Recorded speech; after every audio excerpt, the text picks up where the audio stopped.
Sans une assistance occulte, comment une simple fille des champs aurait-elle pu acquérir un tel prestige, remporter de tels succès? Ce qu'elle avait appris de la guerre pendant sa jeunesse, les alarmes perpétuelles des paysans, les villages détruits, les plaintes des blessés et des mourants, le rougeoiement des incendies, tout cela était plutôt fait pour l'éloigner du métier des armes. Mais elle était l'élue d'en haut, pour relever la France de sa chute et inculquer la notion de patrie à toutes les âmes, et pour cela, des facultés merveilleuses et de puissants secours lui furent donnés. Examinons de plus près la nature et la portée des facultés médiumniques de Jeanne. Il y a d'abord ces voix mystérieuses qu'elle entendait dans le silence des bois, comme dans le tumulte des combats, au fond de son cachot et jusque devant ses juges, ces voix qui étaient souvent accompagnées d'apparitions, comme elle le dit elle-même au cours du procès, à 12 interrogatoires différents. Puis il y a les cas nombreux de prémonitions, c'est-à-dire les prophéties réalisées, l'annonce des événements à venir. D'abord, ces faits sont-ils authentiques ?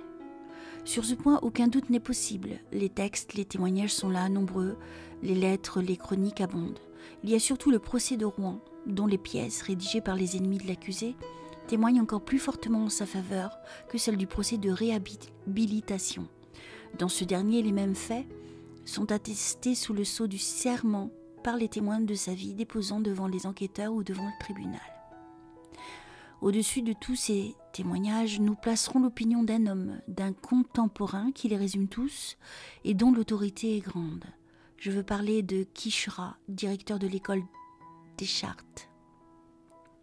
Ce n'était pas un mystique, un illuminé, c'était un homme grave et froid, un éminent critique d'histoire.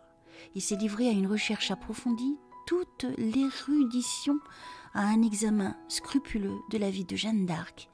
Et voici son appréciation. Que la science y trouve ou non son compte, il n'en faudra pas moins admettre ses visions. J'ajouterai, la science nouvelle y trouvera son compte. Car tous ces phénomènes que l'on considérait autrefois comme miraculeux s'expliquent aujourd'hui par des lois de la médiumnité. Jeanne était ignorante, elle avait eu pour seul livre la nature et le firmament étoilé. À Pierre de Versailles, qui l'interroge à Poitiers sur son degré d'instruction, elle répond « Je ne sais ni A ni B ». Plusieurs l'affirment au procès de réhabilitation.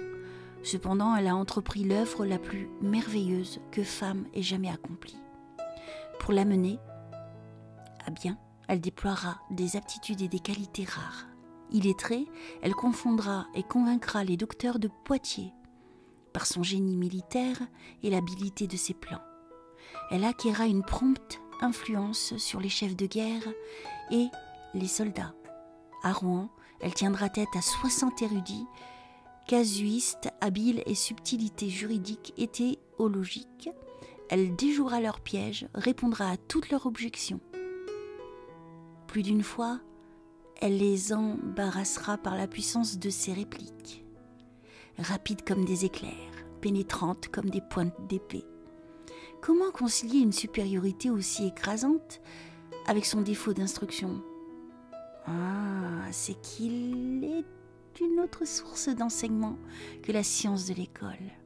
C'est par la communion constante avec le monde invisible, depuis l'âge de 13 ans, où eut lieu sa première vision, que Jeanne acquit les lumières indispensables à l'accomplissement de sa tâche ardue.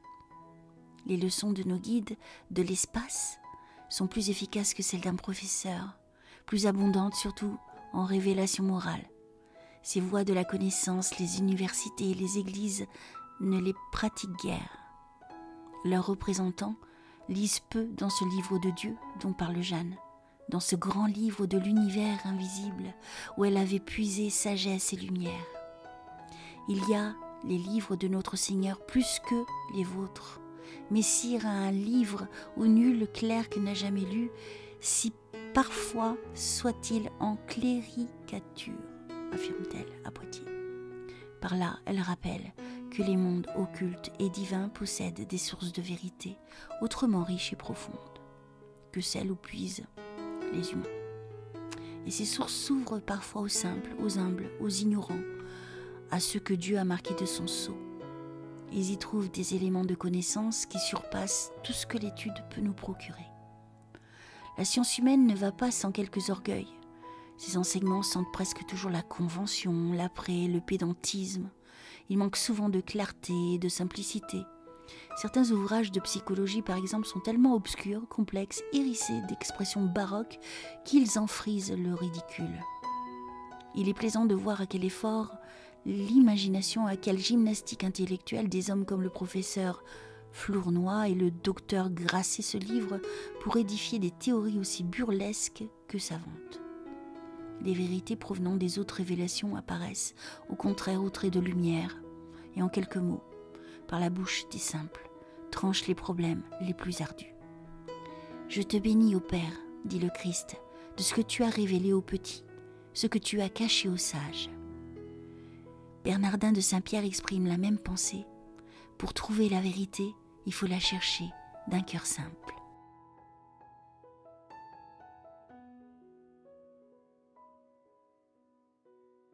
C'était d'un cœur simple que Jeanne écoutait ces voix, qu'elle les interrogeait dans les cas importants et toujours confiante en leur sage direction.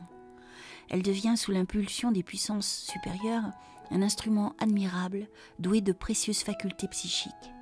Non seulement elle voit et entend merveilleusement, mais son toucher, son odorat sont affectés par les apparitions qui se présentent. « J'ai touché la Sainte Catherine, m'apparaissant visiblement, dit-elle. « Avez-vous baisé ou accolé Sainte Catherine ou Sainte Marguerite ?» lui demande-t-on. « Je les ai accolées toutes deux. Fleurait-elle bon ? Il est bon à savoir quel fleuret bon. » Dans un autre interrogatoire, elle s'exprime ainsi. « Je vis Saint-Michel et les anges des yeux de mon corps aussi bien que je vous vois. Et quand ils s'éloignaient de moi, je pleurais et j'aurais bien voulu qu'ils m'eussent emporté avec eux. » C'est là l'impression ressentie par tous les médiums qui entrevoient les splendeurs de l'espace et les êtres radieux qui y vivent. Ils éprouvent un ravissement qui leur rend plus tristes et plus pesantes les réalités d'ici-bas. Avoir participé un instant à la vie céleste et retomber lourdement au milieu des ténèbres de notre monde, quel contraste poignant. Il était, plus encore pour Jeanne, dont l'âme exquise, après s'être retrouvée pendant un moment dans le milieu qui lui était familier, d'où elle était venue, et en avoir reçu grand réconfort, se voyait de nouveau en face des rudes et pénibles devoirs qui lui incombaient. Peu d'hommes comprennent ces choses. Les vulgarités de la terre leur cachent les beautés de ce monde invisible qui les entoure, dans lequel ils baignent comme des aveugles dans la lumière. Mais il est des âmes délicates, des êtres doués de sens subtils, pour qui ce voile épais des choses matérielles se déchire par instants à travers ces couvertures. Ils perçoivent un coin de ce monde divin, celui des vraies joies, des félicités véritables, où nous nous retrouverons tous à la mort. D'autant plus libres et plus heureux que nous aurons mieux vécu, par la pensée et par le cœur, mieux aimé et plus souffert. Ce n'était pas seulement sur ces faits extraordinaires, ces visions et ces voix, que se basait la confiance de Jeanne en ses amis de l'espace. La raison lui démontrait aussi combien la source de ses inspirations était pure et élevée, car ces voix la guidaient toujours vers l'action utile, dans le sens du dévouement et du sacrifice. Tandis que certains visionnaires se perdent en des rêveries stériles, chez Jeanne, les phénomènes psychiques concourent tous à la réalisation d'une grande œuvre. De là, sa foi inébranlable, je crois aussi fermement, répond-elle à ses juges. Les dits et les faits de Saint-Michel qui m'est apparu, comme je crois que notre Seigneur Jésus-Christ a souffert mort et passion pour nous. Et ce qui me meut à le croire, c'est le bon conseil, le confort et les enseignements qu'il m'a donnés. Dans son jugement si sûr, c'est avant tout le côté moral de ces manifestations qui constitue, à ses yeux, une garantie, une preuve de leur authenticité, à leur avis efficace, à leur soutien constant, aux saines instructions qu'il lui donne. Elle reconnaît en ses guides des envoyés d'en haut. Au cours du procès, comme dans son action militaire, ses voix la conseillent sur ce qu'elle doit dire et faire. Elle a recours à elle dans des cas difficiles. Je demandai conseil à la voix sur ce que je devais répondre, lui disant de demander là-haut conseil à notre Seigneur. Et la voix me dit « Réponds hardiment, Dieu t'aidera ». Ses juges l'interrogent à ce sujet. « Comment vous expliquez-vous que vos saintes vous répondent ?»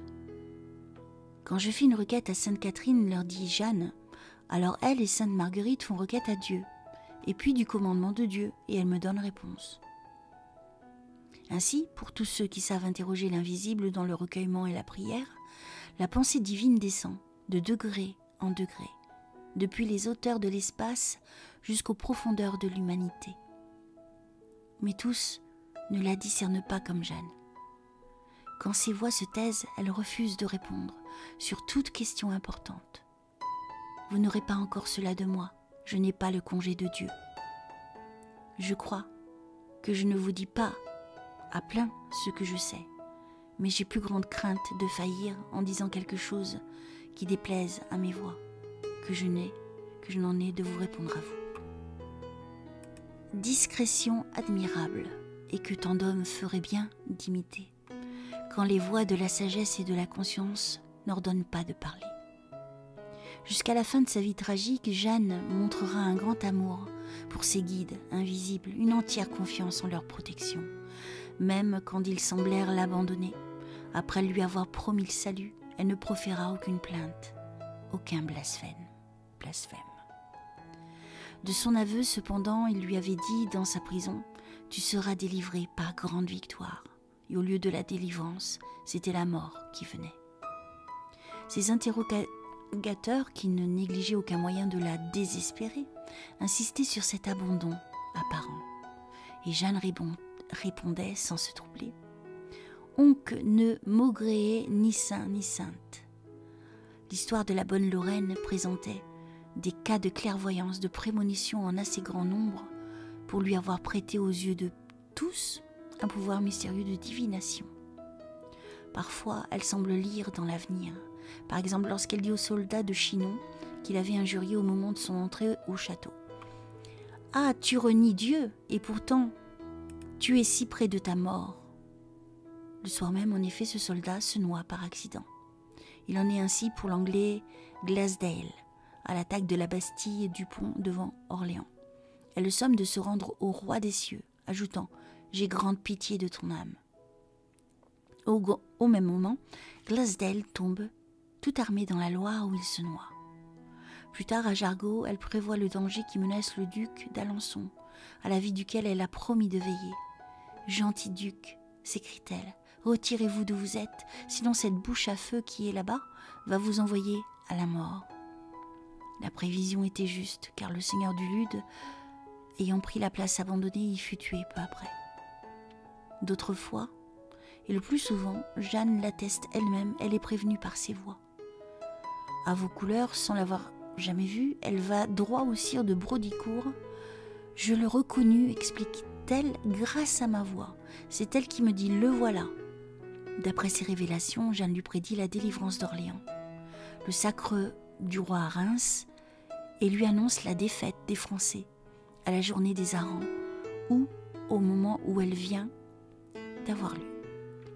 À Chinon, introduite auprès du roi, Jeanne n'hésita pas à le trouver parmi les 300 courtisans, au milieu desquels il s'était dissimulé.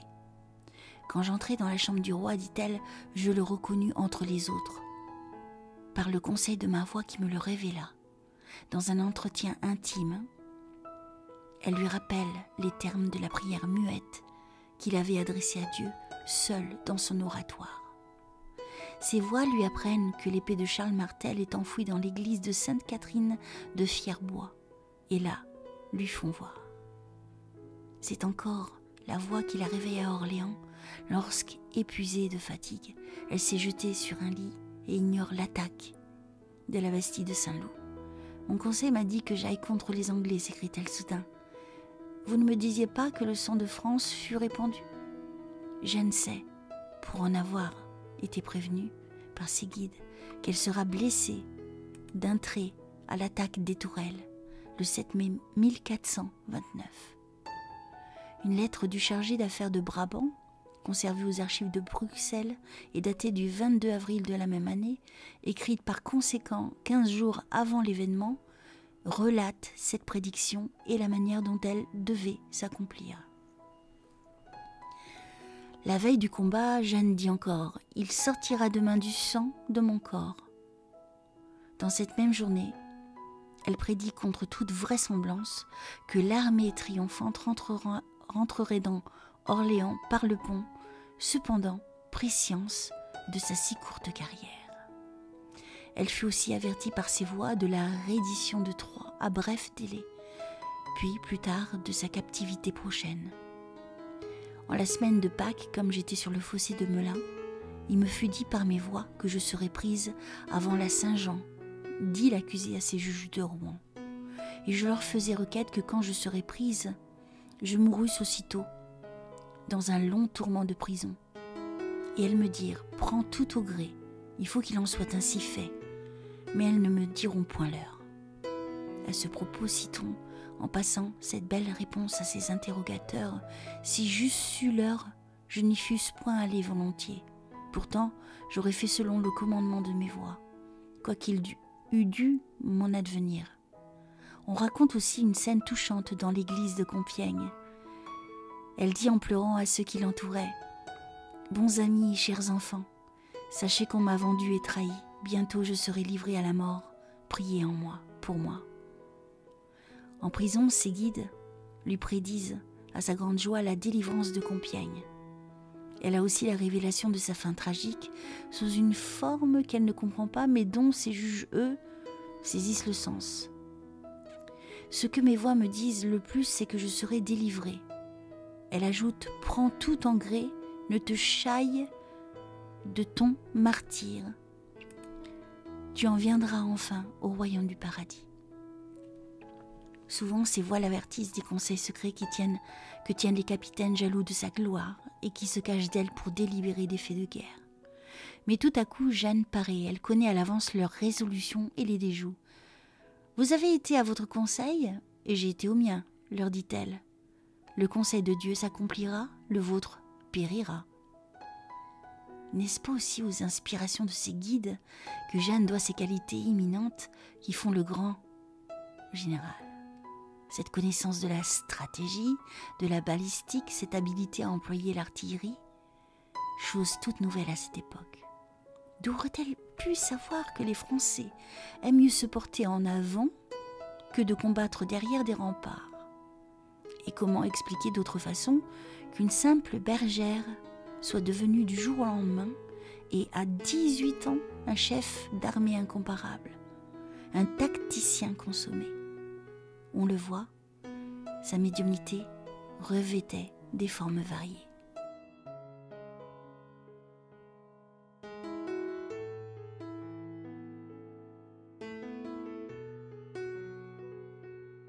Ces facultés disséminées, fragmentées chez la plupart des sujets de nos jours, se trouvaient réunies chez elle, groupées dans une unité puissante. En outre, elles étaient accrues par sa grande valeur morale. L'héroïne était l'interprète, l'agent de ce monde invisible, subtil, éthéré, qui s'étend au-delà d'une autre et dont certains êtres humains, spécialement doués, perçoivent les vibrations, les harmonies, les voix. Les phénomènes qui remplissent la vie de Jeanne s'enchaînent et concourent à un même but. La mission imposée par les autres hautes entités dont nous chercherons plus loin à déterminer la nature et le caractère. Cette mission est nette et précise. Elle est annoncée à l'avance et s'accomplit dans ses grandes lignes. Toute son histoire en porte témoignage. À ses juges de Rouen, elle disait « Je suis venue de la part de Dieu, je n'ai rien à faire ici. Renvoyez-moi à Dieu, de qui je suis venue. » Et lorsque, sur le bûcher, les flammes l'entourent et mordent sa chair, elle s'écrie encore « Oui, mes voix étaient de Dieu, mes voix ne m'ont pas trompée. » Jeanne pouvait-elle mentir ? Sa sincérité et sa droiture qui se manifestent en toutes circonstances répondent d'elle-même. Une âme si loyale qui a accepté tous les sacrifices plutôt que de renier la France et son roi. Une telle âme ne pouvait s'abaisser jusqu'au mensonge. Il y a un tel accent de vérité, de conviction dans ses paroles que nul, même parmi ses détracteurs les plus ardents, n'a osé l'accuser d'imposture. Anatole France, qui certes ne la ménage point, écrit « Ce qui ressort surtout des textes, c'est qu'elle fut une sainte. Elle fut une sainte avec tous les attributs de la sainteté au XVe siècle. Elle eut des visions et ces visions ne furent ni feintes ni contrefaites. Et plus loin, on ne peut la soupçonner de mensonge. Sa loyauté était absolue pour appuyer ses dires. Elle ne se servait pas, comme tant de personnes, de termes excessifs, d'expressions démesurées.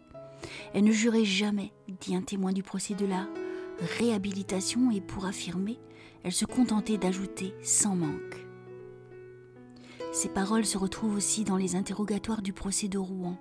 Elles revêtaient une signification particulière dans sa bouche, prononcée sur ce ton de franchise, avec cette physionomie ouverte qui lui était propre. Autre point de vue, s'est-elle trompée ?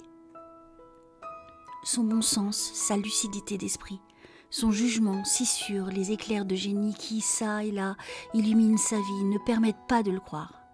Jeanne n'était pas une hallucinée. Certains critiques l'ont cru cependant.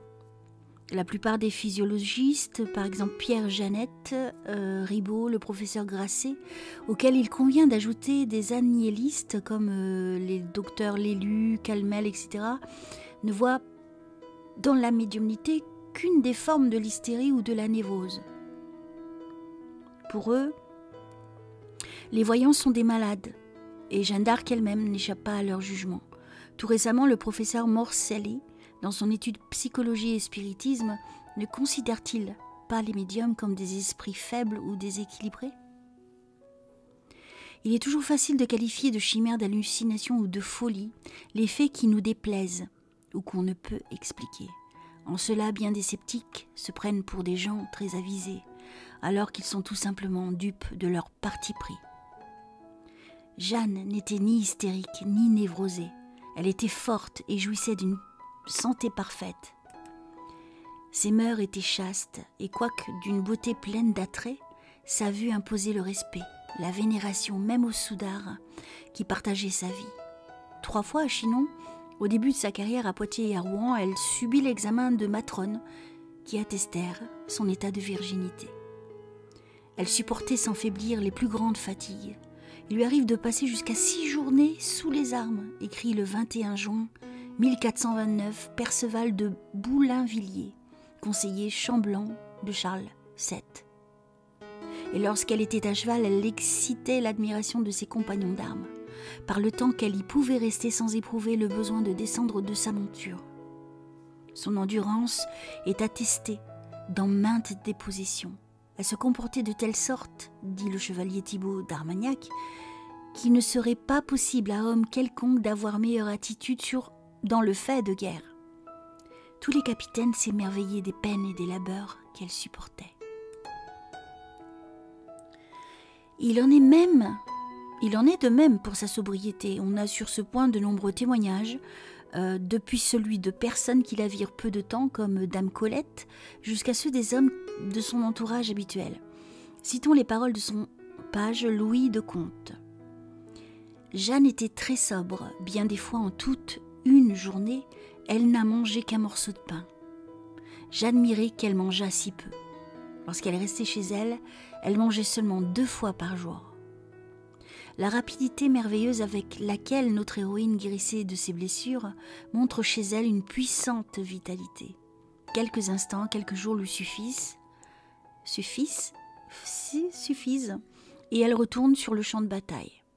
Après avoir sauté de la tour de Beaurevoir et s'être gravement blessée, elle revient à la santé sitôt qu'elle peut absorber quelque nourriture. Tous ces faits dénotent-ils une nature faible ou névrosée ? Et si des qualités physiques, nous passons à celles de l'esprit, la même constatation s'impose. Les nombreux phénomènes dont Jeanne a été l'agent, loin de troubler sa raison, comme c'est le cas pour les hystériques, semblent au contraire l'avoir fortifiée, à en juger par les réponses lucides, nettes, décisives, inattendues qu'elle fait à ses interrogateurs de Rouen. Sa mémoire est restée sûre, son jugement sain, elle a conservé la plénitude de ses facultés intellectuelles, la maîtrise de soi.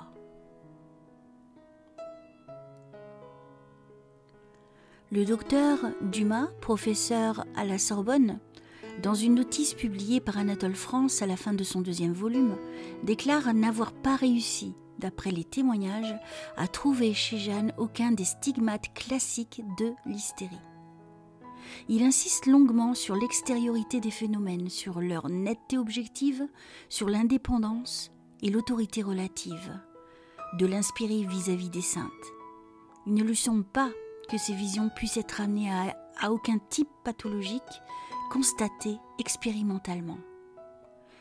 Nul indice, dit de son côté Andrew Lang, ne permet de penser que Jeanne, pendant qu'elle était en communion avec ses saints, se soit trouvée dissociée ni inconsciente de ce qui l'entourait. Au contraire, nous voyons que, dans la terrible scène de son abjuration, elle entend à la fois avec une netteté égale les voix de ses saints et ce sermon de son prédicateur dont elle ne se fait pas faute de critiquer les erreurs.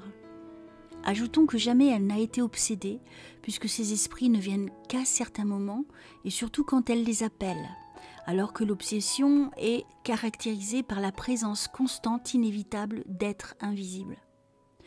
Les voix de Jeanne ont toutes trait à sa grande mission. Jamais leurs propos ne sont puérils, elles ont toujours leur raison d'être, elles ne se contredisent pas et ne sont pas entachées des croyances erronées du temps.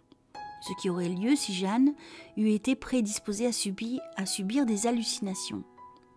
Loin d'ajouter foi aux fées, aux vertus de la mandragore et à 100 autres idées fausses de l'époque, elle manifeste dans ses interrogatoires son ignorance à leur égard ou montre le mépris dans lequel elle les tient. Chez Jeanne, pas de sentiment égoïste, aucun orgueil, comme chez les hallucinés qui, attribuant une grande importance à leur petite personne, ne voient autour d'eux qu'ennemis et persécuteurs. C'est à la France, à son roi, que vont toutes ses pensées sous l'inspiration divine. Le grand aliéniste Brière de Boismont, qui s'est livré à une étude attentive de la question, reconnaît que Jeanne a une intelligence supérieure. Cependant, il qualifie d'hallucination les phénomènes dont elle est l'objet, mais en leur prêtant un caractère physiologique et non pathologique. Il entend dire par là que ces hallucinations ne l'ont pas empêché de conserver l'intégralité de sa raison. Elle serait le fruit d'une exaltation mentale, qui n'a toutefois rien de morbide. Pour lui, la conception de l'idée directrice, stimulant puissant, s'est faite image dans le cerveau de Jeanne, en qui il admire une âme d'élite, un de ces messagers envoyés du fond du mystérieux infini vers nous.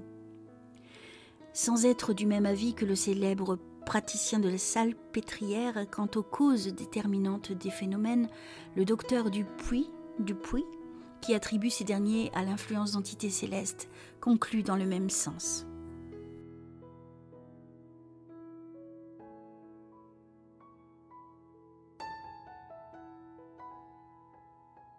Seulement, pour lui, les hallucinations de Jeanne auraient eu le don d'objectiver les personnalités angéliques qui lui servaient de guide. Nous pourrions adopter cette manière de voir puisque nous savons qu'elle considérait ces saintes comme étant celles dont les images décoraient l'église de Don Rémy. Mais dirons-nous encore, peut-on attribuer un caractère hallucinatoire à des voix qui vous réveillent en plein sommeil pour vous avertir d'événements présents ou à venir, comme ce fut le cas à Orléans et pendant le procès de Jeanne à Rouen, à des voix qui vous conseillent d'agir autrement que vous le voudriez. Lors de sa captivité dans la tour de Beaurevoir, la prisonnière reçut bien des recommandations de ses guides, désireux de lui éviter une erreur. Cependant, ils ne purent l'empêcher de sauter du haut de la tour, et Jeanne eut à s'en repentir. Dire avec Lavis, Anatole France et d'autres que la voix entendue par Jeanne était celle de sa conscience nous paraît également en contradiction avec les faits. Tout prouve que ces voix étaient extérieures. Le phénomène n'est pas subjectif puisqu'elle est réveillée, nous l'avons vu, aux appels de ses guides, et ne saisit parfois que la fin de leur discours. Elle ne les entend bien qu'aux heures de silence, ainsi que le constate Anatole France lui-même. Le trouble des prisons et des noises de ses gardes l'empêche de comprendre leurs paroles. Il est donc de toute évidence que celles-ci viennent du dehors, Le bruit ne gêne guère la voix intérieure qui se perçoit dans le secret de l'âme même au moment du tumulte. Concluons donc à notre tour en reconnaissant, en Jeanne une fois de plus, un grand médium. N'en déplaise au docteur Morselli et à tant d'autres, la médiumnité ne se manifeste pas seulement chez les esprits faibles ou des âmes portées à la folie. Il y a des talents de grandes envergures, tels que Pétrarque, Pascal Lafontaine, Goethe, Sardou, Flammarion et combien d'autres, des penseurs profonds comme Socrate, des âmes pénétrées de l'esprit divin, saints ou prophètes, qui ont eu leur heure de médiumnité, en qui s'est révélée parfois à maintes reprises cette faculté latente chez eux. Ni la hauteur de l'intelligence, ni l'élévation de l'âme ne sont des empêchements à ces sortes de manifestations. S'il y a tant de productions médiumniques dont la forme ou le fond laissent à désirer, c'est que les hautes intelligences et les grands caractères sont rares. Ces qualités se trouvaient réunies en Jeanne d'Arc, et c'est pourquoi ces facultés psychiques avaient atteint un tel degré de puissance. On peut dire de la Vierge d'Orléans qu'elle réalisait l'idéal de la médiumnité.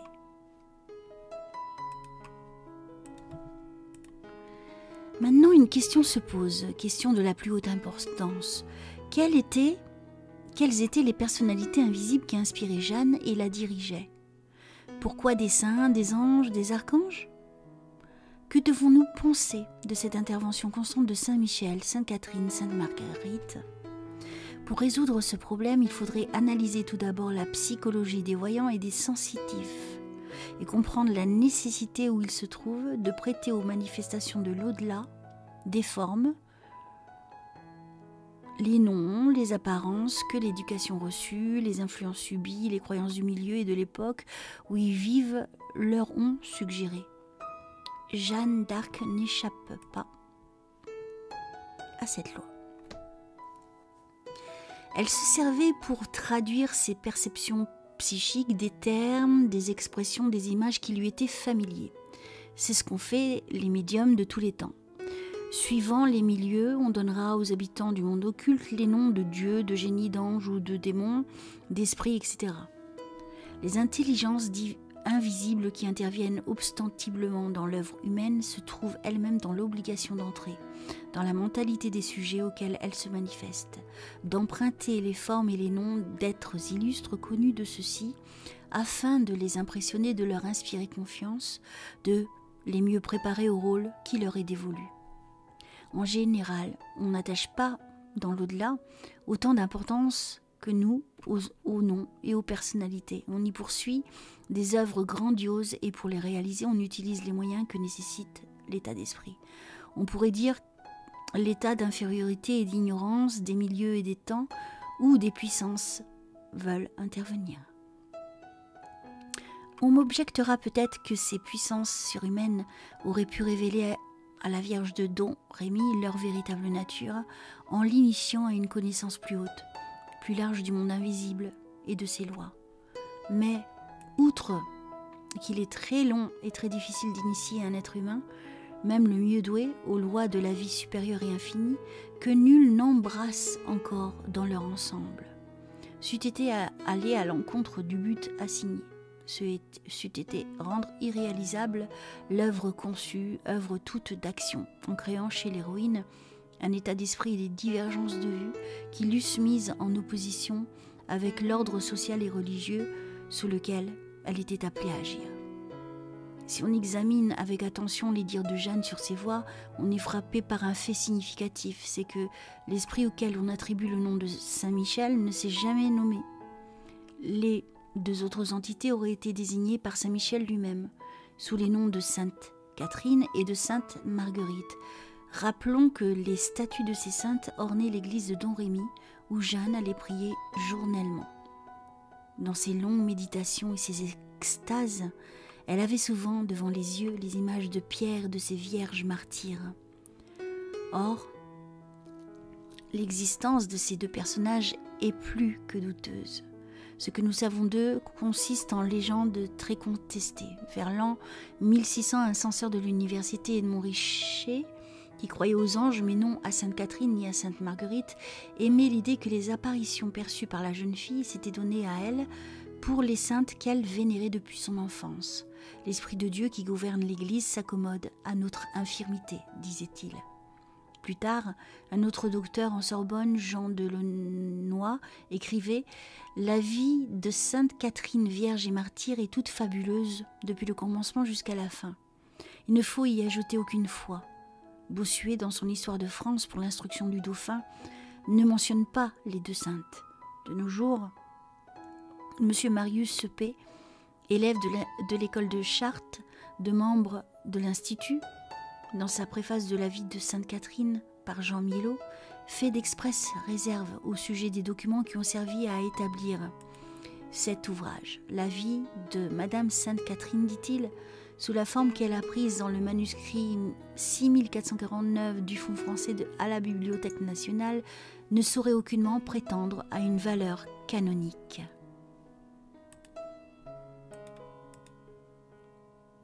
Remarquons encore que le cas plus récent du curé d'Ars présente beaucoup d'analogies avec celui de Jeanne d'Arc. Comme elle, le célèbre thaumaturge était voyant et s'entretenait avec des esprits, surtout avec Sainte Philomène, sa protectrice habituelle. Il subissait aussi des tracasseries d'un esprit inférieur nommé Grappin. Or, de même que Catherine et Marguerite, Philomène n'est qu'un nom symbolique. Il signifie qui aime l'humanité. Si les noms attribués aux puissances invisibles qui influencèrent la vie de Jeanne d'Arc n'ont qu'une importance relative et sont en eux-mêmes très contestables, il en est tout autrement, nous l'avons vu, de la réalité objective de ces puissances et de l'action constante qu'elles ont exercée sur l'héroïne. L'explication catholique nous paraissant insuffisante, nous sommes portés à voir en elles des entités supérieures qui résument, concentrent, mettent en action les forces divines aux heures où le mal s'étend sur la terre. Lorsque les hommes, par leur agissement, entravent ou menacent le développement du plan éternel. Ces puissances, on les retrouve sous les dénominations les plus diverses à des époques bien différentes. Mais quel que soit le nom qu'on leur donne, leur intervention dans l'histoire n'est pas douteuse. Au XVe siècle, nous verrons en elles les génies protecteurs de la France, les grandes âmes qui veillent plus particulièrement sur notre nation. On dira peut-être c'est là du surnaturel, non? Ce que l'on désigne par ce mot. Ce sont les régions élevées, les hauteurs sublimes, et pour ainsi dire le couronnement de la nature. Or, par l'inspiration des voyants et des prophètes, par les puissances médiatrices, par les esprits messagers, l'humanité a toujours été en rapport avec les plans supérieurs de l'univers. Les études expérimentales poursuivies depuis un demi-siècle ont jeté une certaine lueur sur la vie de l'au-delà. Nous savons que le monde des esprits est peuplé d'êtres innombrables, occupant tous les degrés de l'échelle d'évolution. La mort ne nous change pas au point de vue moral. Nous nous retrouvons dans l'espace avec toutes les qualités acquises, mais aussi avec nos erreurs et nos défauts. Il en résulte que l'atmosphère terrestre fourmille d'âmes inférieures avides de se manifester aux humains, ce qui rend parfois les communications dangereuses et exige de la part des expérimentateurs une préparation laborieuse et beaucoup de discernement. Ces études démontrent aussi qu'il y a au-dessus de nous des légions d'âmes bienfaisantes et protectrices, les âmes des hommes qui ont souffert pour le bien, pour la vérité et la justice. Elles planent au-dessus de la pauvre humanité pour la guider dans les voies de sa destinée. Plus haut que les horizons étroits de la terre, toute une hiérarchie d'êtres invisibles s'étage dans la lumière. C'est l'échelle de Jacob de la légende, l'échelle des intelligences et des consciences supérieures qui se gradue et s'élève jusqu'aux esprits radieux, jusqu'aux puissantes entités, dépositaires des forces divines. Ces entités invisibles, nous l'avons dit, interviennent quelquefois dans la vie des peuples, mais elles ne le font pas toujours d'une manière aussi éclatante qu'au temps de Jeanne d'Arc. Le plus souvent, leur action reste obscure, effacée, d'abord pour sauvegarder la liberté humaine, et surtout parce que si ces puissances veulent être connues, elles veulent aussi que l'homme fasse effort de se rendre apte à les connaître. Ces grands faits de l'histoire sont comparables aux éclaircies qui se produisent tout à coup entre les nuées, lorsque le temps est couvert, pour nous montrer le ciel profond, lumineux, infini. Puis ces trous se referment aussitôt, parce que l'homme n'est pas encore mûr pour saisir et comprendre les mystères de la vie supérieure. Quant au choix des formes et des moyens que ces grands êtres emploient pour intervenir dans le champ terrestre, il faut reconnaître que notre savoir est bien faible pour les apprécier et les juger. Nos facultés sont impuissantes à mesurer les vastes plans de l'invisible, mais nous savons que les faits sont là, incontestables, indéniables. De loin en loin, à travers l'obscurité qui nous enveloppe, au milieu du flux et du reflux des événements, aux heures décisives lorsqu'une nation est en péril, quand l'humanité est sortie de sa voie, alors une émanation, une personnification de la puissance suprême descend parmi nous, pour rappeler aux hommes qu'il existe au-dessus d'eux des ressources infinies, qu'ils peuvent attirer par leurs pensées, par leur appel des sociétés d'âmes qu'ils atteindront un jour, par leurs mérites et leurs efforts. L'intervention dans l'œuvre humaine de ces hautes entités que nous nommerons les anonymes de l'espace constitue une loi profonde sur laquelle nous croyons devoir insister encore en nous efforçant de la rendre plus compréhensible. En général, avons-nous dit, les esprits supérieurs qui se manifestent aux hommes ne se nomment pas, ou bien, s'ils se nomment, ils empruntent des noms symboliques qui caractérisent leur nature ou le genre de mission qui leur est assigné.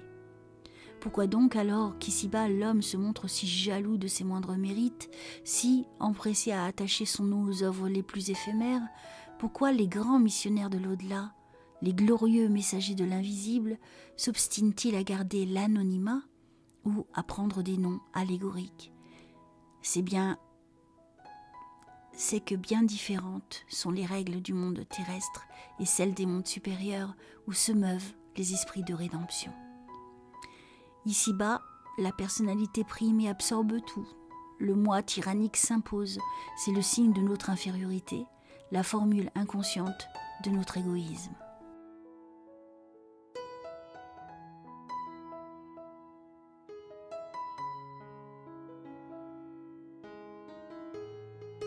Notre condition présente étant imparfaite et provisoire, il est logique que tous nos actes gravitent autour de notre personnalité, c'est-à-dire de ce moi qui maintient et assure l'identité de l'être dans son stade inférieur d'évolution, à travers les fluctuations de l'espace et les vicissitudes du temps. Dans les autres sphères spirituelles, il en est tout autrement. L'évolution se poursuit sous des formes plus éthérées, formes qui, à une certaine hauteur, se combinent, s'associent et réalisent ce qu'on pourrait appeler la compénétration des êtres. Plus l'esprit monte et progresse dans la hiérarchie infinie, plus les angles de sa personnalité s'effacent. Plus son moi se dilate et s'épanouit dans la vie universelle, sous la loi d'harmonie et d'amour. Sans doute l'identité de l'être demeure, mais son action se confond de plus en plus avec l'activité générale, c'est-à-dire avec Dieu, qui en réalité est l'acte pur. C'est en cela que consiste le progrès infini et la vie éternelle, se rapprocher sans cesse de l'être absolu sans l'atteindre jamais, et confondre toujours plus pleinement notre œuvre propre avec l'œuvre éternelle. Parvenu à ces sommets, l'esprit ne se nomme plus de tel ou tel nom. Ce n'est plus un individu, une personnalité, mais bien une des formes de l'activité infinie. Il s'appelle Légion. Il appartient à une hiérarchie de force et de lumière, telle une parcelle de flamme appartient à l'activité du foyer qui l'engendre et la nourrit. C'est une immense association d'esprits harmonieux, harmonisés entre eux par des lois d'affinité lumineuse, de symphonie intellectuelle et morale, par l'amour qui les identifie. Fraternité sublime, dont celle de la terre n'est qu'un pâle et fugitif reflet. Parfois, de ces groupes harmonieux, de ces pléiades éblouissantes, un rayon vivant se détache, une forme radieuse se sépare et vient, telle une projection de lumière céleste, explorer, illuminer les recoins de notre monde obscur. Aider à l'ascension des âmes, fortifier une créature à l'heure d'un grand sacrifice, soutenir la tête d'un Christ à l'agonie, sauver un peuple, racheter une nation qui va périr. Telles sont les missions sublimes que ces messagers de l'au-delà viennent remplir. La loi de solidarité exige que les êtres supérieurs attirent à eux les esprits jeunes ou attardés. Ainsi, une immense chaîne magnétique se déroule à travers l'incommensurable univers et relie les âmes et les mondes. Et comme le sublime de la grandeur morale consiste à faire le bien pour le bien même, sans retour égoïste sur soi, les esprits bienfaiteurs agissent sous le double voile du silence et de l'anonymat, afin que la gloire et le mérite de leurs actes en reviennent à Dieu seul et retournent à lui. Ainsi s'expliquent les visions de Jeanne, ses voix, les apparitions de l'archange et des saintes qui n'ont jamais existé comme personnalités individuelles, baptisées de ce nom, mais qui sont cependant des réalités vivantes des êtres lumineux, détachés des foyers divins et qui ont fait de Jeanne la libératrice de son pays. Michel, Michael, la force de Dieu, Marguerite, Margherita, la perle précieuse, Catherine, Katharine, la Vierge pure, tout nom symbolique qui caractérise une beauté morale, une force supérieure et reflète un rayon de Dieu. Jeanne d'Arc était donc un intermédiaire entre deux mondes, un médium puissant. Pour cela, elle fut martyrisée, brûlée.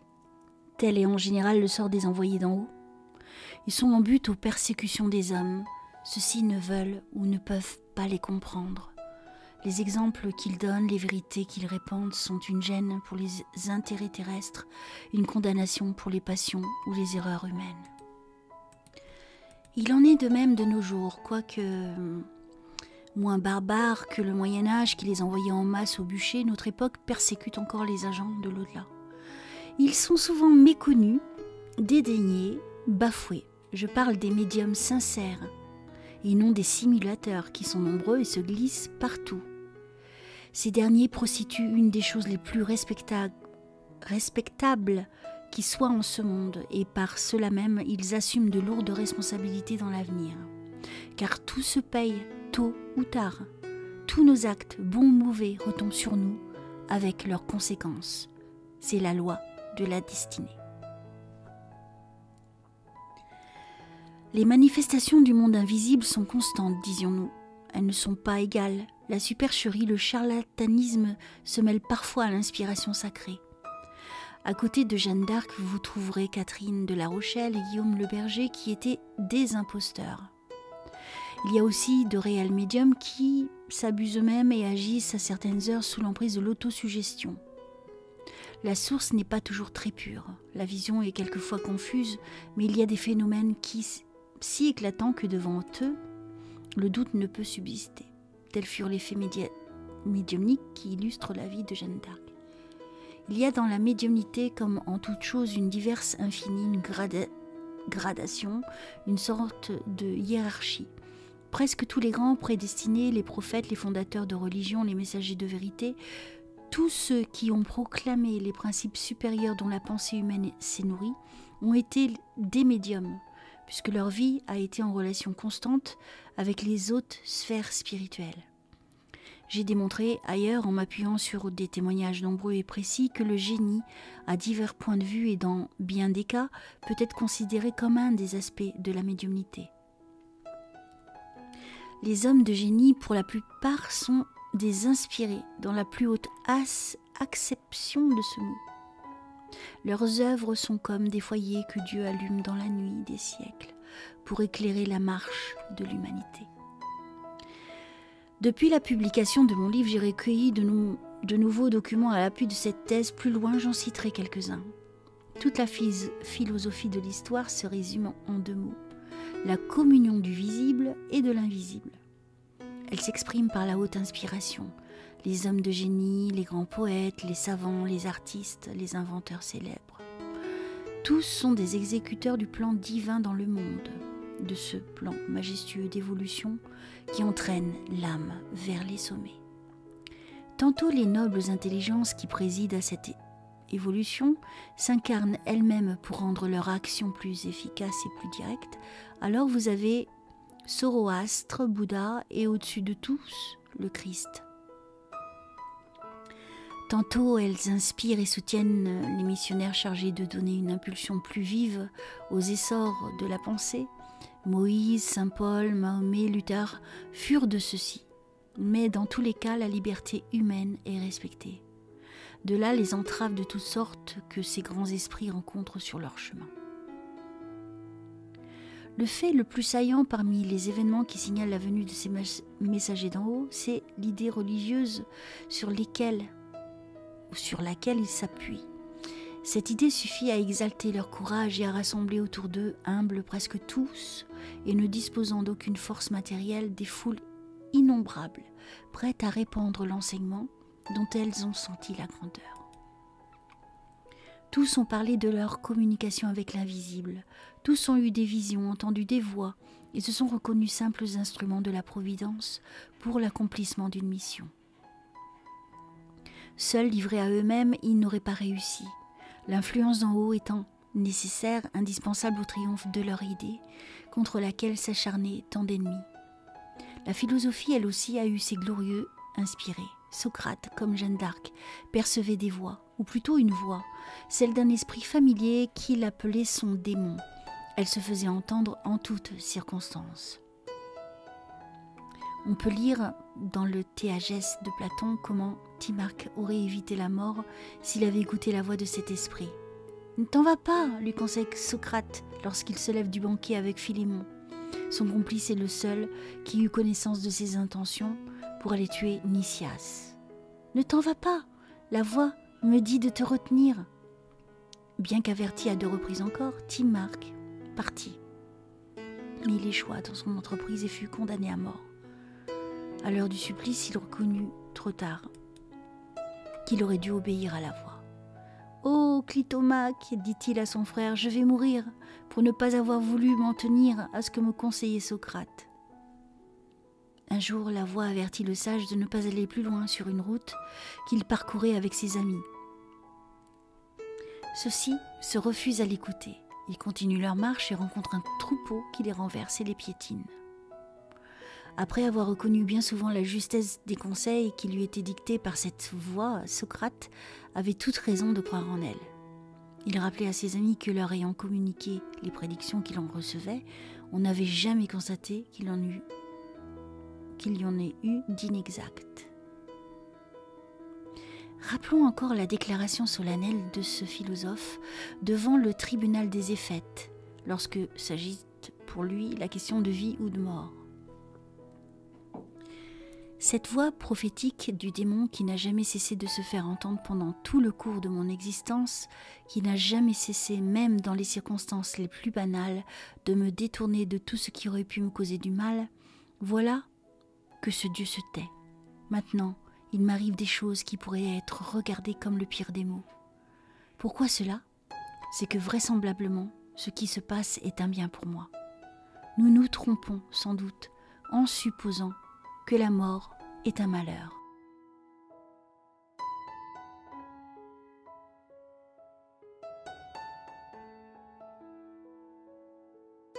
En France aussi, nos philosophes ont été visités par l'esprit.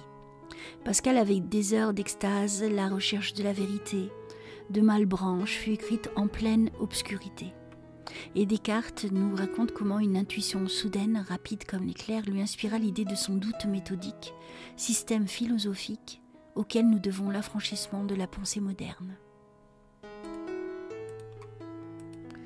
Dans ses annales médico-psychologiques, Brière de Boismont nous dit « Descartes, après une longue retraite, fut suivi par une personne invisible qui l'engageait à poursuivre les recherches de la vérité. » Schopenhauer, en Allemagne, reconnaît également avoir subi l'influence de l'au-delà. « Mes postulats philosophiques, dit-il, se sont produits chez moi sans mon intervention, dans les moments où ma volonté était comme endormie. Aussi ma personne était comme étrangère à l'œuvre. Presque tous les poètes de renom ont joui d'une assistance invisible. Dans le nombre, citons seulement le Dante et le Tasse, Schiller et Goethe, Pope, Shakespeare, Shelley. le Catamoens, Victor Hugo, Lamartine, Alfred de Musset, etc. Parmi les peintres et les musiciens, Raphaël, Mozart, Beethoven et d'autres trouveraient ici leur place, car sans cesse l'inspiration se déverse en flots puissants sur l'humanité. On dit souvent, ces idées sont dans l'air. Elles y sont, en effet, parce que les âmes de l'espace les suggèrent aux hommes. C'est là qu'il faut chercher la source des grands mouvements d'opinion dans tous les domaines. Là aussi est la cause des révolutions qui bouleversent un pays pour le régénérer. Il faut donc le reconnaître, le phénomène de la médiumnité remplit les âges. Toute l'histoire s'éclaire de sa lumière. Tantôt il se concentre sur une personnalité imminente et brille d'un vif éclat, c'est le cas de Jeanne d'Arc. Tantôt il est disséminé, réparti sur un grand nombre d'interprètes, comme à l'époque. La médiumnité a été souvent l'inspiratrice de génie, l'éducatrice de l'humanité, le moyen que Dieu emploie pour élever et transformer les sociétés. Au XVe siècle, elle a servi à tirer la France de l'abîme de maux où elle était plongée. Aujourd'hui, c'est comme un souffle nouveau qui passe sur le monde et vient rendre la vie à tant d'âmes endormies dans la matière, à tant de vérités qui gisent dans l'ombre et dans l'oubli. Les phénomènes de vision, d'audition, les apparitions de défunts, les manifestations des invisibles, la typologie, etc. se font innombrables, ils se multiplient chaque jour autour de nous. Les enquêtes de plusieurs sociétés d'études, les expériences et les témoignages de savants éminents et de publicistes de premier ordre dont nous avons cité les noms ne laissent aucun doute sur la réalité des faits. Ils ont été observés dans des conditions qui défient toute supercherie. Nous en citerons seulement quelques-uns des plus récents parmi ceux qui présentent des analogies sur les faits empruntés à la vie de Jeanne d'Arc. Il y a d'abord les voix. Dans Human Personality, Myers nous entretient de celle entendue par Lady Cadley dans une circonstance où sa vie était en danger. François Coppée parle également d'une voix mystérieuse qu'il appelait par son nom à certains moments assez graves de sa vie, lorsqu'une fois couché, il était tenu éveillé par ses préoccupations. « Assurément, je ne dors pas dans ce moment-là », affirme-t-il. Et la preuve, c'est que, malgré la grosse émotion et le battement de cœur que j'éprouve alors, j'ai toujours immédiatement répondu « Qui est là? Qui me parle ?» Mais jamais la voix n'a rien à ajouter à son simple appel. Au mois de mai 1897, M. Wiltshire fut réveillé de très grand matin par l'appel de son nom, prononcé par une personne invisible. La voix insistant lui donna l'impression d'un danger immédiat aux environs. Il finit par se lever et sortir. Il arriva juste à temps pour sauver la vie d'une jeune fille qui avait tenté de se suicider en se noyant. Dans la revue scientifique et morale du spiritisme, le docteur Breton, médecin de la marine et président de la Société des études psychiques de Nice, rapporte le fait suivant. Mademoiselle Lola, une jeune Russe, étant dans une habitation de campagne de sa famille en Russie, rêve qu'elle voit entrer dans sa chambre sa mère qui lui crie « Lola, n'aie pas peur, le feu est à la grange !» La nuit suivante, Mademoiselle Lola est brusquement réveillée par sa mère qui, pénétrant dans sa chambre, lui crie « Lola, n'aie pas peur, le feu est à la grange !»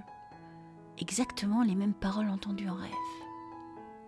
Mademoiselle Lola se marie, elle épouse Monsieur de R, officier russe. Son beau-père meurt. Quelque temps après, la jeune Madame de R accompagne sa belle-mère pour aller au cimetière, dans une chapelle de famille, prier sur la tombe du défunt.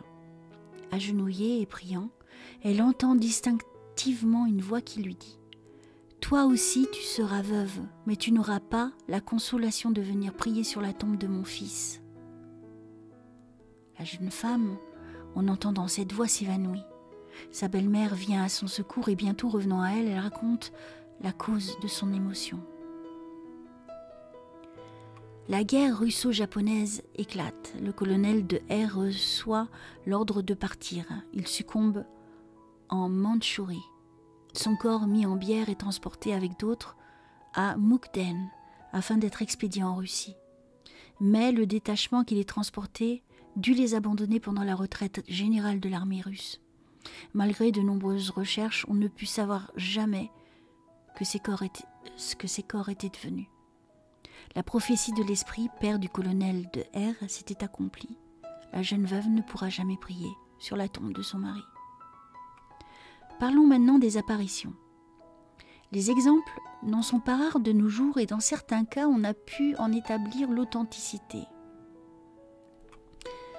La revue du 15 janvier 1909 contient un récit de M. W. Stead, relatif à un fait de ce genre. Le grand publiciste anglais est connu autant par sa loyauté que par son courage et son désintéressement. À l'occasion, si la vérité l'exige, il sait tenir tête à toute l'Angleterre. On sait comment, au mépris de ses intérêts personnels, oubliant les nombreux millions dont il devait hériter de Cecil Rhodes, il osa citer publiquement ce dernier comme un des artisans responsables de la guerre sud-africaine. Il alla jusqu'à demander qu'on lui appliquât la peine des travaux forcés. Au cours de cette même guerre, M. Stead se rendit chez un photographe fort ignorant, mais doué de la seconde vue, pour voir ce qu'il en obtiendrait, car l'étude du monde occulte a pour lui beaucoup d'attrait. Avec Stead, le photographe vit entrer une apparition qui s'était déjà présentée, quelques jours auparavant dans son atelier. Il fut convenu qu'on essaierait de la photographier en même temps que l'écrivain.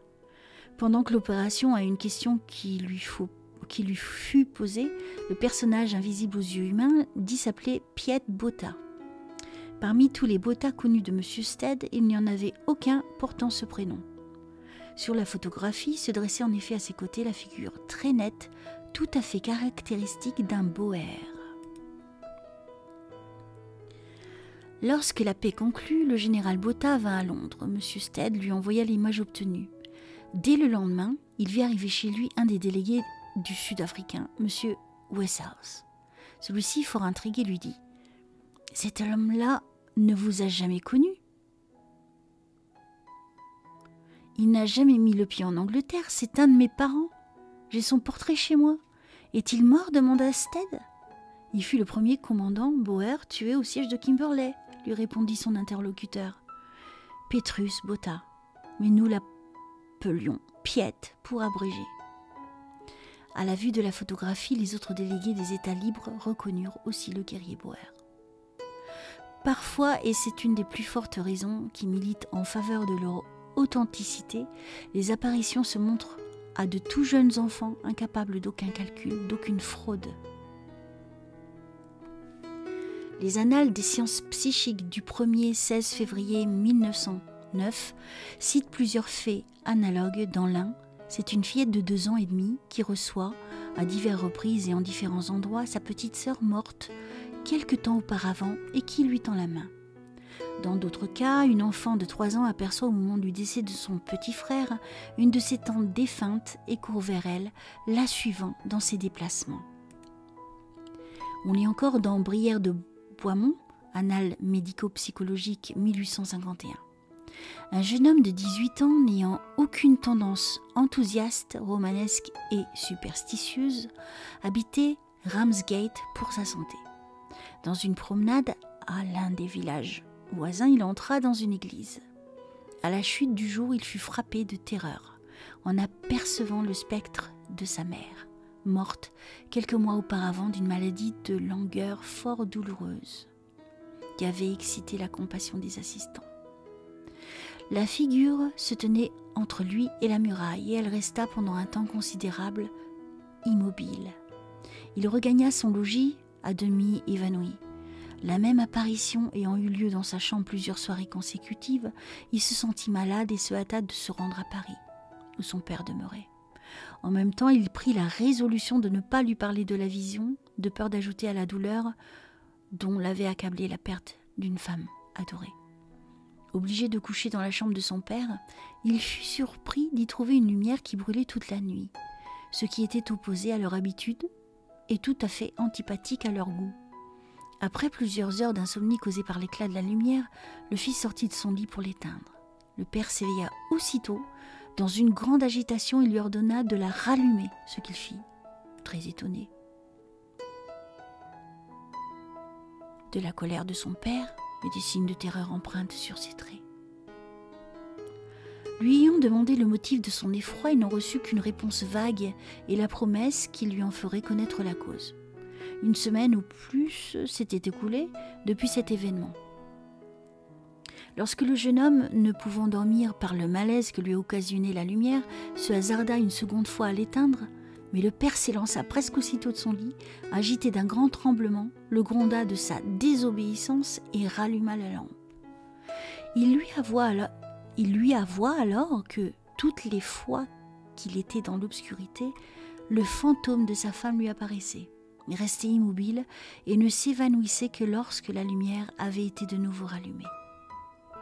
Le récit fit une forte impression sur l'esprit du jeune homme et craignant d'augmenter le chagrin de son père en lui racontant l'aventure de Ramsgate, il quitta peu de temps après Paris et se rendit dans une ville de l'intérieur à 60 milles de distance pour voir son frère qui y était en pension et auquel il n'avait pas fait part de ce qui lui était arrivé à lui-même dans la crainte du ridicule. Il était à peine entré dans la maison et avait échangé les politesses d'usage lorsque le fils du maître de pension lui dit « Votre frère a-t-il jamais donné des preuves de folie ? Il est descendu la nuit dernière en chemise hors de lui, déclarant qu'il avait vu l'esprit de sa mère, qui n'osait plus retourner dans sa chambre, et il s'est évanoui de frayeur. » Nous pourrions ajouter beaucoup de faits du même ordre. Les habitants de l'espace ne négligent aucun moyen de se manifester et de nous démontrer les réalités de la survivance.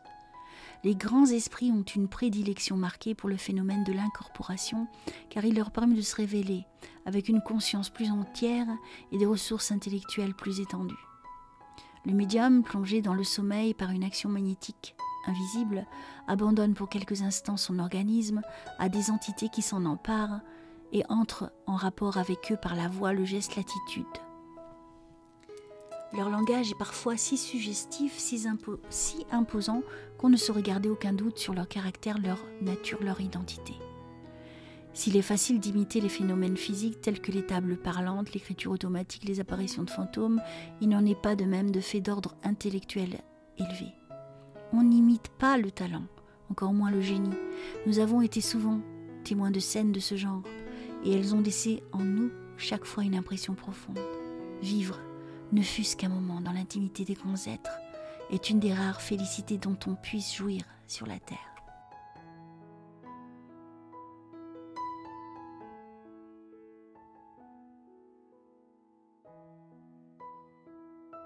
C'est par cette médiumnité que nous avons pu communiquer avec les esprits guides, avec Jeanne elle-même et recevoir d'eux les enseignements, les révélations que nous avons consignées en nos ouvrages. Toutefois, si cette faculté est une source de jouissance pour les expérimentateurs, elle offre peu de satisfaction au médium lui-même, car il ne conserve au réveil aucun souvenir de ce qui s'est passé. La médiumnité existe à l'état latent chez une foule de personnes. Partout autour de nous, parmi les jeunes filles, les jeunes femmes, les jeunes hommes, germent des facultés subtiles, s'élaborent des fluides puissants qui peuvent servir de lien entre le cerveau humain et les intelligences de l'espace. Ce qui nous manque encore, ce sont les écoles et les méthodes nécessaires pour développer ces éléments avec science et persévérance et les mettre en valeur. L'absence de préparation méthodique et d'études patientes ne permet pas de tirer de ces germes tous les fruits de vérité et de sagesse qu'ils pourraient donner. Trop souvent, faute de savoir et de travail régulier, ils se dessèchent ou ne donnent plus que des fleurs empoisonnées. Mais peu à peu, voici qu'une science et une croyance nouvelles naissent et se propagent, apportant à tous la connaissance des lois qui régissent l'univers invisible. On apprendra bientôt à cultiver ces facultés précieuses, à faire d'elles les instruments des grandes âmes, dépositaires des secrets de l'au-delà. Les expérimentateurs renonceront aux vues étroites, aux procédés routiniers d'une science vieillie. Ils s'attacheront à mettre en œuvre les pouvoirs de l'esprit par la pensée élevée, moteur suprême, trait d'union qui relie les mondes divins aux sphères inférieures, et un rayon d'en haut viendra féconder leurs recherches. Ils sauront que l'étude des grands problèmes philosophiques, la pratique du devoir, la dignité et la droiture de la vie sont les conditions essentielles du succès. Si la science et la méthode sont indispensables en matière d'expérimentation psychique, les élans généreux de l'âme par la prière n'ont pas moins d'importance, car ils constituent l'aimant, le courant fluidique qui attire les puissances bienfaisantes et éloigne les influences funestes. Toute la vie de Jeanne d'Arc le démontre surabondamment. Le jour où toutes les conditions seront réunies, le nouveau spiritualisme entrera pleinement dans la voie de ses destinées. À l'heure où tant de croyances vacillent sous le souffle des passions et où l'âme humaine s'enlise dans la matière, au milieu de l'affaiblissement général des caractères et des consciences, il deviendra un moyen de salut, une force, une foi vivante et agissante, qui reliera le ciel à la terre et embrassera les âmes et les mondes dans une communion éternelle et infinie. Reprenons le cours de l'histoire de Jeanne. Nous l'avons vu quitter Don Rémy. Dès ce jour, l'épreuve va surgir sous chacun de ses pas. Et cette épreuve sera d'autant plus cruelle qu'elle lui viendra de ceux dont elle doit attendre sympathie, affection, secours. On peut lui appliquer ces paroles. Elle est venue parmi les siens, et les siens ne la connurent pas. Les alternatives pénibles qui l'assiégeront fréquemment par la suite, Jeanne les connut dès le début de sa mission.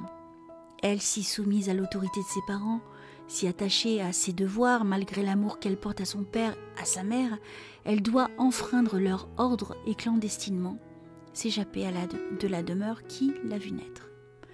Son père avait eu en songe une révélation de ses desseins. Une nuit, il rêva que sa fille quittait son pays, sa famille et partait avec des hommes d'armes. Il en fut vivement préoccupé et en parla à ses fils, leur ordonnant plutôt que de la laisser s'en aller ainsi, de la noyer dans la Meuse. « Et si vous ne le faites vous-même, ajoutait-il, moi je le ferai. » Jeanne avait dû dissimuler résolue qu'elle devait d'obéir à Dieu plutôt qu'aux hommes. À Rouen, ses juges lui en feront un grief. « Croyez-vous bien faire ?» lui demandèrent-ils, en partant sans le congé de votre père et de votre mère. « J'ai bien obéi à mon père et à ma mère pour toute autre chose, hors pour ce départ. Mais depuis, je leur en ai écrit et ils m'ont pardonné. » Elle montre par là sa déférence et sa soumission envers ceux qui l'ont élevée. Pourtant, les juges insistent. « Quand vous avez quitté votre père et votre mère, ne croyez-vous point pécher ?»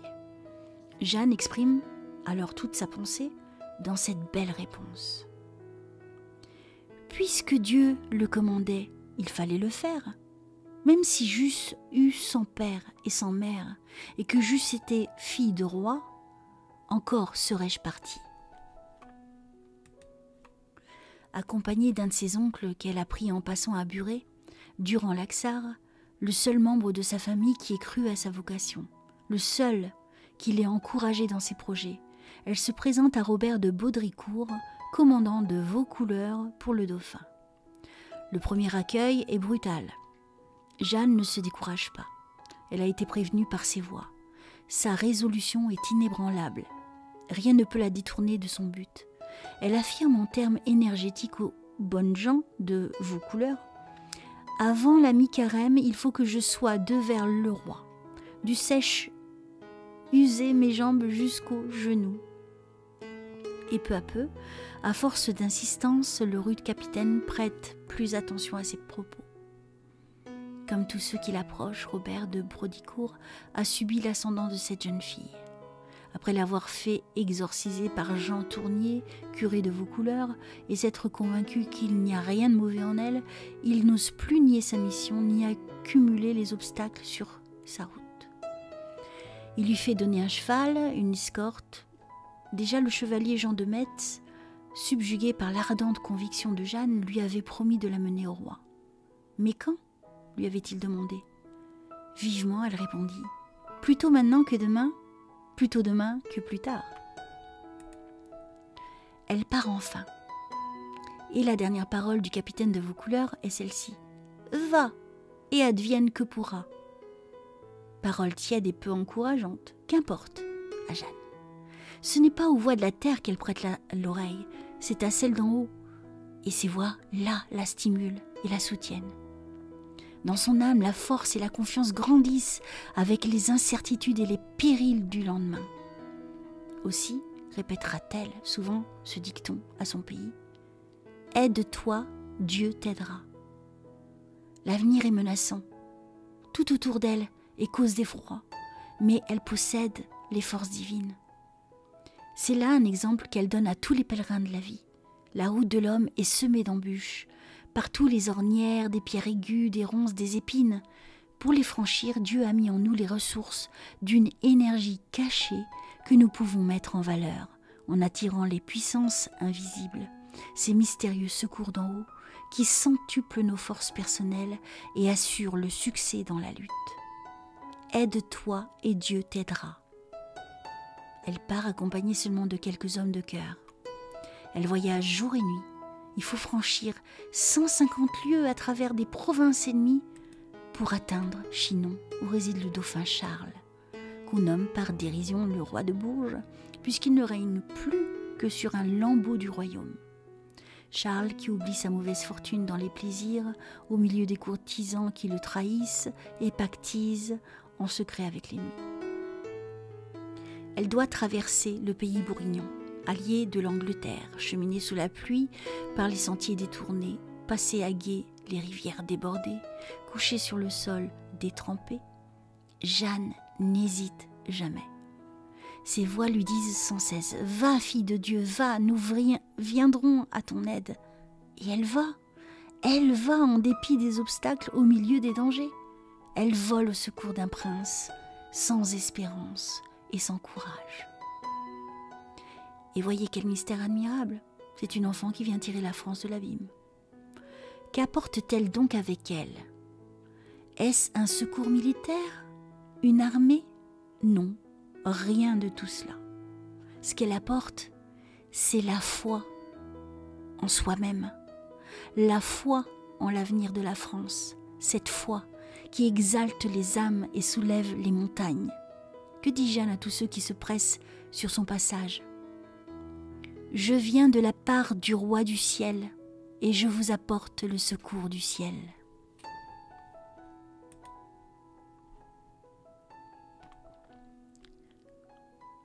La plupart des auteurs pensent que Jeanne est entrée en Touraine par Amboise, en suivant la voie romaine qui longe la rive gauche de la Loire. Elle serait venue d'abord de Gien à Blois, par la Sologne, repartie d'Amboise. Elle aurait franchi le Cher à Saint-Martin-le-Beau, l'Indre à Cormery, puis aurait fait halte à Sainte-Catherine de Fierbois, où se trouvait un sanctuaire consacré à l'une de ses saintes. D'après une vieille tradition, Charles Martel, ayant vaincu les Sarrasins, qu'il extermina dans les bois sauvages au milieu desquels s'élevait cette chapelle, Ferus Boscus, déposa son épée dans cet oratoire. Reconstruit en 1375, il était fréquenté par les chevaliers et hommes d'armes qui, pour obtenir la guérison de leurs blessures, formaient le vœu de s'y rendre en pèlerinage et d'y déposer leur épée.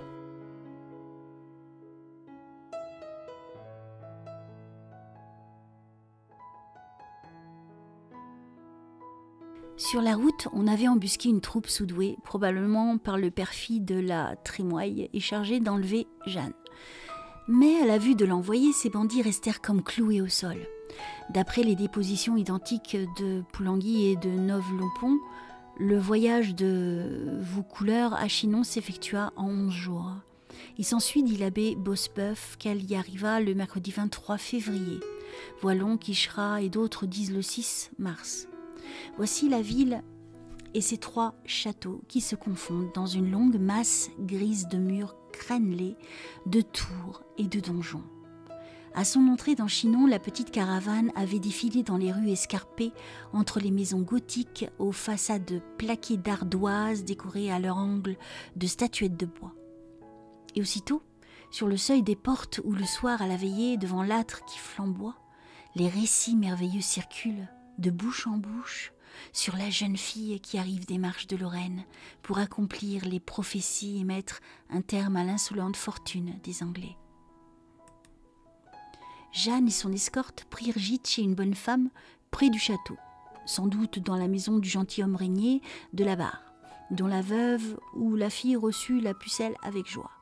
Elle y demeura 2 jours sans obtenir d'audience. Plus tard, elle logea au château même, dans la cour de Coudray. Cette audience tant désirée lui fut accordée. C'était le soir. L'éclat des torches, le bruit des fanfares, l'appareil de la réception, tout cela ne va-t-il pas l'éblouir, l'intimider? Non, elle vient d'un monde plus bruyant que le nôtre. Depuis longtemps, elle a connu des magnificences auprès desquelles toute cette mise en scène est bien pâle. Plus loin que Don Rémy, plus loin que la terre, en des temps qui ont précédé sa naissance, elle a fréquenté des demeures plus glorieuses que la cour de France. Et elle en a conservé l'intuition. Plus vibrante que le cliquetis des armes et les sonneries des trompettes, elle entend une voix qui parle en elle et répète « Va, fille de Dieu, je suis avec toi ». Parmi mes lecteurs, certains trouveront ces propos étranges. C'est ici l'occasion de rappeler que l'esprit existe avant le corps, qu'il a parcouru, avant la dernière naissance terrestre, de vastes périodes de temps, habité bien des milieux, et qu'il redescend en ce monde à chaque incarnation nouvelle, avec tout un bagage de qualités, de facultés, d'aptitudes qui proviennent de ce passé obscur par lui traversé. Il existe en chacun de nous, dans les profondeurs de notre conscience, une accumulation d'impressions et de souvenirs résultant de nos vies antérieures, soit sur la terre, soit dans l'espace. Ces souvenirs dorment en nous, le lourd manteau de chair les étouffe et les éteint, mais parfois, sous l'impulsion de quelque agent extérieur, ils se réveillent soudain. Les intuitions jaillissent, des facultés ignorées réapparaissent et nous redevenons pour un instant un être différent de celui qu'on voyait en nous. Vous avez remarqué sans doute ces plantes qui flottent sur la surface de l'eau dormante des étangs. C'est là une image de l'âme humaine. Elle flotte sur les profondeurs sombres de son passé. Ses racines plongent en des régions inconnues et lointaines, d'où elle tire des sucs vivifiants, cette fleur brillante qui va éclore, se développer, s'épanouir dans le champ de la vie terrestre.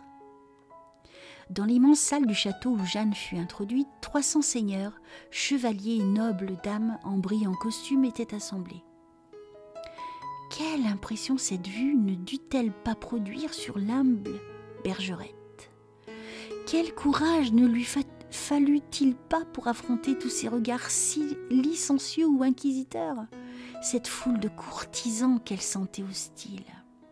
Il y avait là Renaud de Chartres, chancelier de France, archevêque de Reims, prêtre à l'âme desséchée, perfide et envieux, la Trémoille, le grand Chamblanc, homme jaloux, ombrageux, qui dominait le roi et intriguait en secret avec les Anglais, le dur et orgueilleux Raoul de Gaucourt, grand maître de l'hôtel du roi, le maréchal Gilles de Retz, l'infâme magicien plus connu sous le surnom de Barbe Bleue, puis des courtisanes titrées, des prêtres astucieux, avides. Jeanne sentait planer autour d'elle une atmosphère d'incrédulité et de malveillance. Tel était le milieu où vivait Charles VII, amolli par l'abus des plaisirs, loin de la guerre, parmi ses favoris et ses maîtresses, soupçonneux et défiant le roi, pour éprouver Jeanne, avait fait occuper son trône par un courtisan et s'était dissimulée dans la foule. Mais elle va droit à lui, s'agenouille, lui parle longuement à voix basse. Elle lui révèle ses pensées secrètes, ses doutes sur sa propre naissance, ses hésitations cachées et le visage de ce triste monarque, dit la chronique, s'illumine d'un rayon de confiance et de foi. Les assistants étonnés comprirent qu'un phénomène extraordinaire venait de se produire. Et cependant, nul ne se rencontrera qui pût croire que le sort du plus fier royaume de la chrétienté était remis à de telles mains, ni que le faible bras d'une pauvre fille de village fut réservé pour accomplir une tâche où avaient échoué les conseils des plus sages et le courage des plus forts. Il fallut encore endurer bien des humiliations, subir l'examen de matrone attestant sa pureté. Envoyée à Poitiers, Jeanne paraîtra devant une commission d'enquête composée d'une vingtaine de théologiens, dont 2 évêques, ceux de Poitiers et de Maguelone. C'était un beau spectacle, dit Alain Chartier, qui écrivait sous l'impression même de la scène, que de la voir disputée, femme contre les hommes, ignorante contre les docteurs, seule contre tant d'adversaires. Toutes ces réparties dénotent une grande vivacité d'esprit, et un à propos surprenant. Elle éclatait à tout moment en saillie imprévue et originale, qui réduisait à néant les pitoyables objections de ses examinateurs. Le procès-verbal des interrogatoires de Poitiers a été détruit. Certains historiens en font peser la responsabilité sur les agents de la couronne de France, qui montrèrent tant d'ingratitude et d'indifférence coupable envers la pucelle pendant sa longue captivité. Il ne nous reste qu'un résumé des conclusions auxquelles aboutirent les docteurs appelés à donner leur opinion sur Jeanne. En elle, disait-il, on ne trouve point de mal, fort que bien, humilité, virginité, dévotion, honnêteté, simplesse. Nous possédons en outre les témoignages du procès de réhabilitation. Le professeur Seguin de l'ordre des frères prêcheurs, ça doit être le prêtre Seguin, s'exprimait ainsi avec simplicité et bonhomie. Moi qui parle, je demandais à Jeanne quel idiome parlait sa voix. Un meilleur que le vôtre, me répondit-elle, et en effet, je parle limousin. L'interrogeant, d'air chef, je lui dis « Croyez-vous en Dieu ?»« Oui, mieux que vous, me répondit-elle. Un autre de ces juges de Poitiers, Guillaume Emery, lui objectait « Vous dites que Dieu vous a promis la victoire et vous demandez des soldats. À quoi vont des soldats si la victoire est assurée ?»« En nom Dieu, répliqua Jeanne, les soldats batailleront et Dieu donnera la victoire. Et quand on lui demande des signes, c'est-à-dire des miracles, je ne suis pas venue à Poitiers pour y donner des signes, mais menez-moi à Orléans et je vous montrerai les signes, pourquoi je suis envoyée. » De nouveau, on lui fait subir l'examen d'un conseil de matrone présidé par la reine de Sicile pour constater sa virginité. Sorti triomphant de toutes ces épreuves, il lui fallut attendre plus d'un mois encore pour marcher aux Anglais. C'est seulement à l'heure où la situation d'Orléans devient désespérée que Dunois obtient qu'on l'envoie, comme dernière ressource, à la tête d'un convoi de vivres.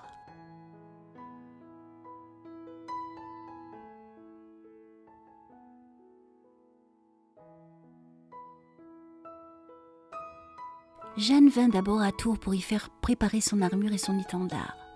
La ville était en proie à une vive agitation, les habitants s'y employaient activement à des travaux de défense.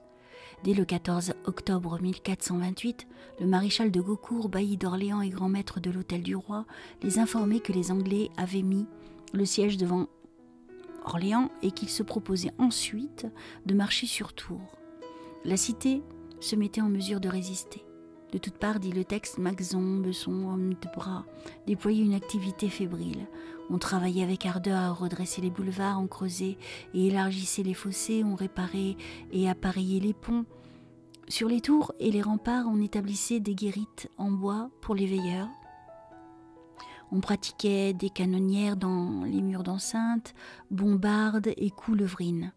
Boulets de pierre, poudre de canon, tout ce qui constituait l'artillerie de l'époque était emmagasiné dans la ville. L'ennemi pouvait venir, on saurait lui répondre. L'antique cité des Turonnes avait alors une grande importance. On l'appelait la seconde Rome, à cause de ses nombreuses églises, de ses monastères et surtout du pèlerinage de Saint-Martin, où l'on venait de tous les points de la chrétienté. Pour nous rendre compte de sa situation à l'époque de Jeanne d'Arc, montons par la pensée sur une des tours de la collégiale de Saint-Martin, sur la tour Charlemagne, par exemple, conservée jusqu'à nos jours et qui renferme le tombeau de Lucarde, femme de Charlemagne, d'où elle tire son nom. L'aspect de la ville à vol d'oiseau sera à peu près de choses près celui que nous offriraient toutes les grandes cités françaises du Moyen-Âge. C'est pourquoi il convient de s'y arrêter quelques instants. L'enceinte formait 4 lignes continues de murailles et de tours.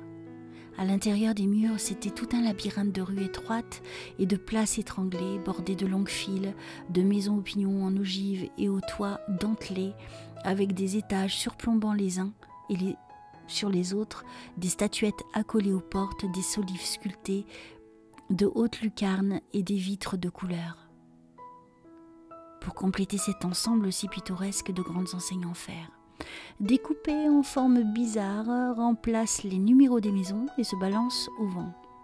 Les unes ont un sens historique ou héraldique, les autres emblématiques, commémoratifs ou religieux. Voici par exemple dans la Grande Rue les enseignes à la licorne, à la pie, aux pattes nôtres d'or, à l'âne qui veille, place Saint-Martin, au singe qui prêche, au chat-huant, rue de la Rôtisserie, aux Trois Tortues. Du point élevé où nous sommes, considérez cette forêt de pignons aigus, de clochers, de murailles, d'où émergent les trois masses de la cathédrale, dont le vaisseau principal seul est à peu près achevé, mais dont les tours ne s'élèvent encore qu'à 10 ou 20 mètres au-dessus du sol. L'abbaye de Saint-Julien est la masse bien plus imposante de la collégiale de Saint-Martin, dont il ne reste aujourd'hui que 2 tours.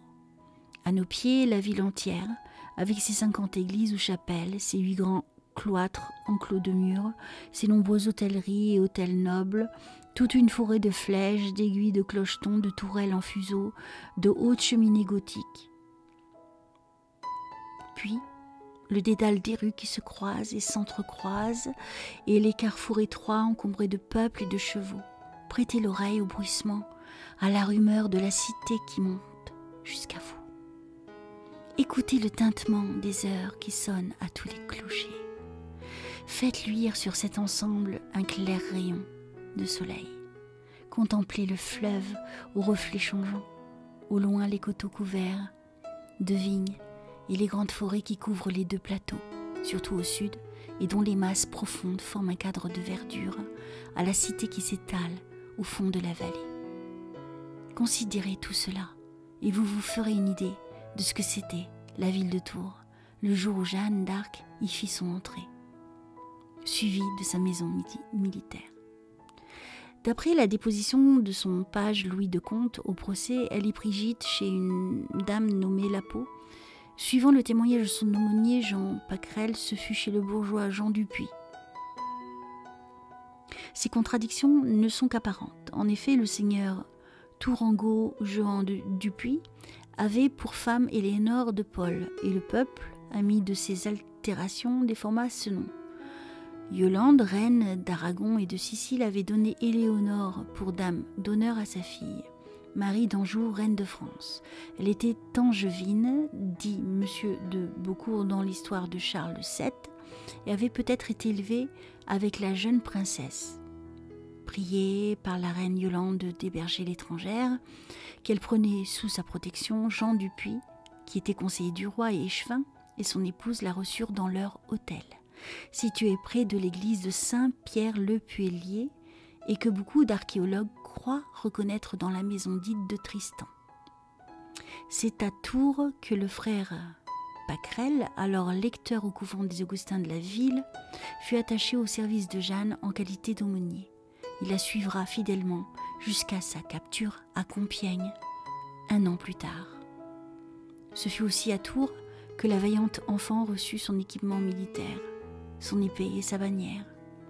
Sur ces indications, un armurier de la ville alla chercher l'épée déposée par Charles Martel à Sainte-Catherine de Fierbois. Elle était enterrée derrière l'autel, et personne au monde ne connaissait sa présence en ce lieu. Mais pour l'héroïne, cette épée sortira de la poussière des siècles et de nouveau chassera l'étranger. Un autre armurier de Tours fabriqua pour Jeanne une armure étincelante de blancheur. Suivant les instructions de ses voix, Jeanne se fit faire par un artiste tourangeau une bannière blanche qui devait servir d'étendard et de signe de ralliement. Elle était bordée de franges, de soie et portée avec l'image de Dieu bénissant, les fleurs de lys, la devise « Jésus, Maria ». L'héroïne ne séparait jamais la cause de la France de celle plus haute de l'inspiration divine, d'où découlait sa mission. Jeanne partit de Tours vers le 25 avril 1429 pour se rendre à Blois, où l'attendaient les chefs de guerre et le gros de l'armée. 12 jours après, date d'impérissable mémoire, elle gagnait la bataille des Tourelles et faisait lever le siège d'Orléans. Lorsqu'elle quitta Tours, toute la population était massée dans les rues, sur les places, pour la voir et l'acclamer. Elle caracolait gentiment sur son beau cheval de guerre, dans sa blanche armure, étincelante au feu du matin. Sa bannière à la main, l'épée de fier-bois au côté, elle était toute rayonnante d'espoir et de foi. On eût cru voir l'ange des combats comme un messager céleste.